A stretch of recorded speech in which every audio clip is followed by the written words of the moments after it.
Hello students, আর GT education থেকে Jeet sir বলছিলাম। আজকে তোমাদের যে ভিডিওটা আমি দেখাবো এখানে সেটা হচ্ছে যে আমরা দেখেছিলাম আগে আমরা পান্ডাস প্যাকেজের মাধ্যমে কেমন এক্সেল ফাইলকে পাইথনের মধ্যে কল করেছিলাম, যেটা আমরা গত ভিডিওতে আমরা দেখিয়েছিলাম। আমরা আজকে একটু অন্য প্যাকেজ ইউজ করব।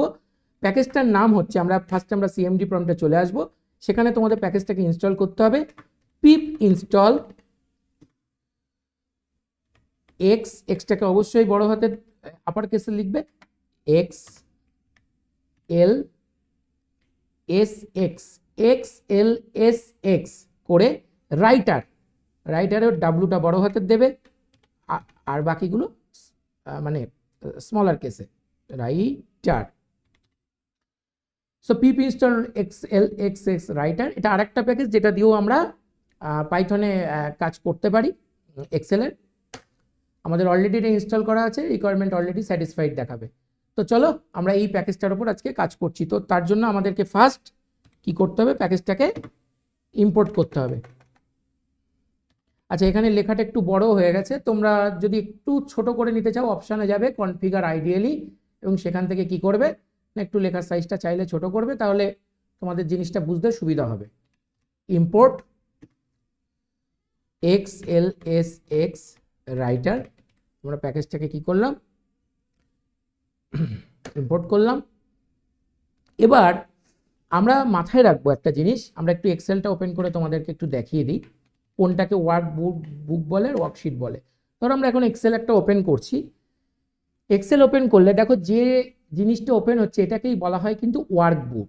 ওকে, এই পুরোটাকে বলা হয় কিন্তু ওয়ার্কবুক। আর এই যে শিটে তোমরা কাজ করছো, সেই শিটটাকে বলা হয় হচ্ছে ওয়ার্কশিট। যেমন আমরা এখন শিট 1-এ কাজ করছি, যদি আমরা এটা আরেকটা শিট খুললি তাহলে এটাকে আমরা কি বলবো না, ওয়ার্কশিট 2, এটা হলে বলবো ওয়ার্কশিট 1। ওকে, এবং এখানে প্রত্যেকটাকে কি বলে, সেল। হয়তো তোমাদের সবার জানা আছে জিনিসগুলো, তাও বলে দিচ্ছি। এবং সেলের ক্ষেত্রে তুমি একটু লক্ষ্য করবে যে A1 মানে এ সেলটা, এই যে এইটাকে বলা হয় A1, এই যে B1 সেল। ওকে, এটা হচ্ছে তোমার A2 সেল। ঠিক আছে, এইভাবে সেলগুলোর নামকরণ লাগে, কারণ এখানে তোমাদের প্রয়োজন হবে এগুলো। ঠিক আছে, তো চলো আমরা কথা না বাড়িয়ে পাইথনে চলে যাই। তো আমরা এখান থেকে একটা ভ্যারিয়েবল নিলাম এ, আমরা প্যাকেজটার নাম দিয়েছিলাম X L S X writer dot, আমরা চাইলে ওটা একটা অ্যালিয়াস নেম, একটা শর্ট ফর্মও দিতে পারতাম, তো আমরা ফুল ফর্মেই করছি জিনিসটা। এবং এখান থেকে আগে আমাকে কি ক্রিয়েট করতে হবে, দেখো ওয়ার্কশিট ক্রিয়েট করার আগে আমাকে আগে ওয়ার্কবুক ক্রিয়েট করতে হবে। দেখতে পাচ্ছ এখানে ওয়ার্কবুক অপশনটা এখানে চলেই আসছে। ওকে, জাস্ট এটাকে ক্লিক করো, ওয়ার্কবুক। আমি সাপোজ ওয়ার্কবুকের নাম দিলাম সিঙ্গেল কোটেশন, বা চাইলে ডবল কোটেশনের আন্ডারেও দিতে পারো, টেস্ট ডট এক্স করে আমি কোটেশন কি করলাম, ক্লোজ করলাম। এবার আমরা নেক্সট লাইনে আরেকটা ভ্যারিয়েবল করছি, তার মানে আমরা ওয়ার্কবুকটা ক্রিয়েট করা হয়ে গেল। ঠিক আছে, এবার আমরা বারবার এবার ওয়ার্কবুকের আন্ডারে হবে ওয়ার্কশিট। একটু ভালো করে দেখো, এই ছিল ওয়ার্কবুক পুরোটা হচ্ছে ওয়ার্কবুক, তার আন্ডারে এই যে sheet, that is called worksheet. তাহলে ওয়ার্কবুকের আন্ডারে থাকে ওয়ার্কশিট। তাহলে আমি কি লিখলাম তার জন্য, আমি এই এ ভ্যারিয়েবল, আমার তো এ ভ্যারিয়েবলটার মধ্যেই ওয়ার্কবুক আছে এখন, কারণ তার মধ্যেই আমি ওয়ার্কবুক ক্রিয়েট করেছি। তাই আমি লিখলাম এ ডট অ্যাড। আমরা দেখেছিলাম যে আমরা কোনো কিছু অ্যাড করতে হলে, যেরকম আমাদের ওয়ার্ড ফাইল ওয়ার্ডের আমরা ডকুমেন্টস ক্রিয়েট করার সময় করেছিলাম অ্যাড প্যারাগ্রাফ, অ্যাড হেডিং, ঠিক আছে, অ্যাড পেজ ব্রেক। ঠিক এখানেও আমরা একটা অ্যাড করছি, কি অ্যাড করছি না, ওয়ার্কশিট, অ্যাড আন্ডারস্কোর ওয়ার্কশিট। ঠিক আছে, অ্যাড আন্ডারস্কোর ওয়ার্কশিট করে জাস্ট এটাকে আমরা ফার্স্ট ব্র্যাকেট শুরু করলাম, ফার্স্ট ব্র্যাকেট ক্লোজ করলাম। আচ্ছা, এরপরে এই ওয়ার্কশিটের ওপর আমরা কিছু লিখতে চাই, আমাদের তো লিখবো সেল ওয়াইজ। তো এর জন্য আমরা কি করব, এখন ওয়ার্কশিটটা আছে কিসের মধ্যে না, বি এর মধ্যে। তাহলে বি এর মধ্যেই আমরা অ্যাকচুয়ালি লিখবো। তাহলে আমরা বি এর মধ্যে লিখছি বি ডট রাইট। ঠিক আছে, এবার আমরা কি প্রথম সরি এখানে এন্টার হয়ে গেল, আরেকবার করি, বি ডট রাইট। এবারে দেখো আমরা প্রথমে কোন সেলে লিখতে চাইছি, ধরো আমি A1 সেলে লিখতে চাইছি।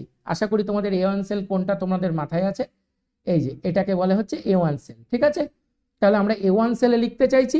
তো তার জন্য সিঙ্গেল কোটেশনের মধ্যে আমরা লিখলাম, ক্যাপসে লিখবে অবশ্যই A1, তার মানে আমরা A1 সেলে লিখছি। ওকে, কি লিখতে চাইছি, সাপোজ আমরা লিখতে চাইছি সিঙ্গেল কোটেশনে লিখলাম, তার মানে আমরা এই A1 সেলে কি লিখলাম, হ্যালো।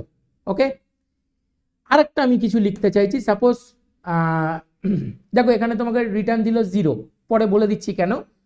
এবারে দেখো আমি আরো একটা জিনিস লিখতে চাইছি, সেটা হচ্ছে কি বি ডট রাইট, সাপোজ আমরা লিখলাম আমাদের A1 হয়ে গেল, এই যে আমাদের A1, এবার আমি লিখলাম ধরো A2 তে। ওকে, সো আমি এখানে A2 তে লিখলাম, বা তুমি B1 B2 এসবেও লিখতে পারতে, তোমার যেটা মনে হবে। A2 তাতে আমরা কি লিখলাম না, সিঙ্গেল কোটেশনের আন্ডারে লিখলাম RGET এডুকেশন। তাহলে আমরা A2 সেলে লিখলাম কি RGET এডুকেশন, ঠিক আছে। আচ্ছা, এই যে প্রত্যেকটা শেষে 0 করে রিটার্ন আসছে, এটাকে বলা হয় এক্সিট কোড। তোমাদের যখন প্রথম দিকের পাইথনের ভিডিওগুলোতে দেখতে পাবে যে আমরা ওএস সিস্টেম মেথড করিয়েছিলাম, সেই ওএস সিস্টেম মেথডে লক্ষ্য করবে যে আমাদের প্রত্যেকটা আউটপুটের ক্ষেত্রে এরকম রিটার্ন ভ্যালু 0 আসছিল। এক্ষেত্রে এইটাকে বলা হয় হচ্ছে এক্সিট কোড। যদি 0 আসে তার মানে তোমার কোডিংটা ঠিক আছে, যদি অন্য কোনো বাইনারি ভ্যালু যেমন 1 যদি দিত তাহলে কিন্তু কোডিংটা ভুল আছে সেক্ষেত্রে। তাই এক্সিট কোড যদি 0 আসে তার মানে কিন্তু সেটা তোমার কোডিংটা ঠিকঠাক আছে। তো আমরা দুটো সেলে লিখে দিলাম। এবার আমরা কি করব, আমরা এই ওয়ার্কবুকটাকে, আমাদের ওয়ার্কশিটে লেখা হয়ে গেছে, তাহলে ওয়ার্কশিটে লেখা হলে কি করব, আমাদের ওয়ার্কবুকটাকে ক্লোজ করব। তাহলে আমরা এখানে দেখা যাচ্ছে কিভাবে ওয়ার্কবুকটা কিসের মধ্যে ছিল, এর মধ্যে ছিল।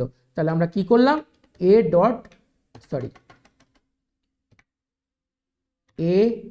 Dot close. এই ক্লোজ মেথডের মাধ্যমে কি হচ্ছে না, তুমি ওয়ার্কবুকটা যেহেতু তোমার ওয়ার্কশিটে লেখা হয়ে গেছে তাই ওয়ার্কবুকটা ক্লোজ করছো। আমি তোমাদের আরেকবার রিপিট করে দিই, আমরা এর মধ্যে ক্রিয়েট করেছিলাম, দেখবে এখানে ক্লোজ হয়ে গেছে অটোমেটিক্যালি। তো আমরা এর মধ্যে ক্রিয়েট করেছিলাম কি না, ওয়ার্কবুক যার নাম ছিল test.xlsx। এই ওয়ার্কবুকের আন্ডারে আমরা ক্রিয়েট করেছিলাম ওয়ার্কশিট। দেখবে তার জন্যই বি ইকুয়াল টু কি লিখেছি, এ মানে ওয়ার্কবুক, তার আন্ডারে ক্রিয়েট করলাম ওয়ার্কশিট। আবার তোমাদের এক্সেলটা দেখিয়ে দিই, এই টোটালটা ওয়ার্কবুক, তার আন্ডারে ক্রিয়েট হচ্ছে ওয়ার্কশিট। ওকে, তাহলে এখন বি এর মধ্যে হলো ওয়ার্কশিট, আমরা লিখবো কোথায়, সেলে এন্ট্রি করব কোথায়, কারণ ওয়ার্কশিটের আন্ডারে কি থাকে, সেল। লক্ষ্য করে দেখো যেখানে ওয়ার্কশিটের আন্ডারেই কিন্তু এই যে সেল থাকে A1 B1 C1 D1 বা A2 C2 এরকম সেলগুলো থাকে। তাহলে আমরা তার মধ্যে লিখবো, তাহলে আমরা কি লিখলাম না, ওয়ার্কশিটের আন্ডারে রাইট। রাইট তো করব কোন সেলে করব না, A1 সেলে করব। কি রাইট করব না, হ্যালো রাইট করব। ওকে, যাহা তক সেটা এন্ট্রি ঠিকঠাক হলো, ও রিটার্ন ভ্যালু মানে যে ভ্যালুটা দিল 0, এটাকে বলে এক্সিট কোড। 0 দেওয়া মানে আমার কি, রিটার্ন ভ্যালু মানে রানটা ঠিকঠাক হচ্ছে। একইভাবে বি ডট রাইট করলাম A2 তে, আমাদের লিখলাম কি RGET এডুকেশন, আমাদের নিজেদের চ্যানেল, এবং সেটারও এক্সিট কোড কি দিল 0, মানে আমার ঠিকঠাক এন্ট্রিটা হয়েছে। যদি অন্য কোনো ভ্যালু দিত তাহলে কিন্তু ওটা আমাদের ধরে নিতে হতো যে ভ্যালুটা ঠিকঠাক এন্ট্রি হয়নি। তার মানে আমাদের ওয়ার্কশিটে লেখা হলো, ওয়ার্কশিট কার আন্ডারে ছিল, ওয়ার্কবুকের আন্ডারে ছিল।